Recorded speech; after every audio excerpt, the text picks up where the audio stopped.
মালয়েশিয়ার সারাওয়াক রাজ্যে কুমিরের হামলা উদ্বেগজনকভাবে বেড়ে যাওয়ায় সরকার লাইসেন্সধারী শিকারীদের মাধ্যমে ঝুঁকিপূর্ণ কুমির অপসারণের উদ্যোগ নিয়েছে। প্রায় ৫,০০০ কিলোমিটার নদীপথে নির্ভরশীল এই অঞ্চলের গ্রামীণ মানুষের জন্য নদীই জীবিকা, যাতায়াত ও দৈনন্দিন জীবনের প্রধান ভরসা।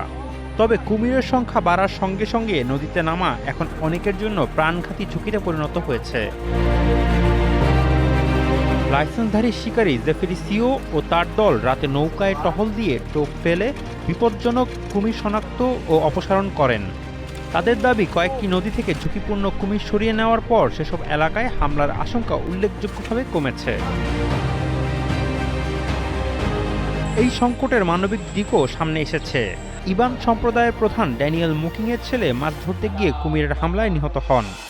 এক্সট্রিম মশার কয়েল প্ল্যান্ট ফাইবার দিয়ে তৈরি, তাই সহজে ভাঙে না, সুগন্ধিযুক্ত ও নিরবিচ্ছিন্নভাবে জ্বলে। ডেঙ্গু, চিকুনগুনিয়া বাহি সহ যে কোনো মশার বিরুদ্ধে দেয় এক্সট্রিম সুরক্ষা।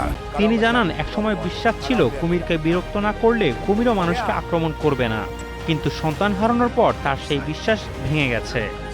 পরে শিকারীরা তার ছেলেকে হত্যার জন্য দায়ী বলে চিহ্নিত কুমিরটিকে হত্যা করে।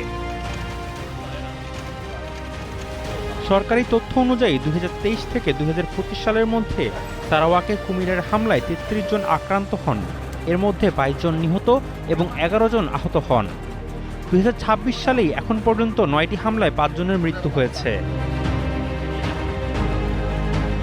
২০২২ থেকে ২০২৪ সালের জরিপে সারাওয়াক রাজ্যে কুমিরের সংখ্যা প্রায় ২৫,০০০ বলে অনুমান করা হয়েছে, যা এক দশক আগের তুলনায় প্রায় দ্বিগুণ।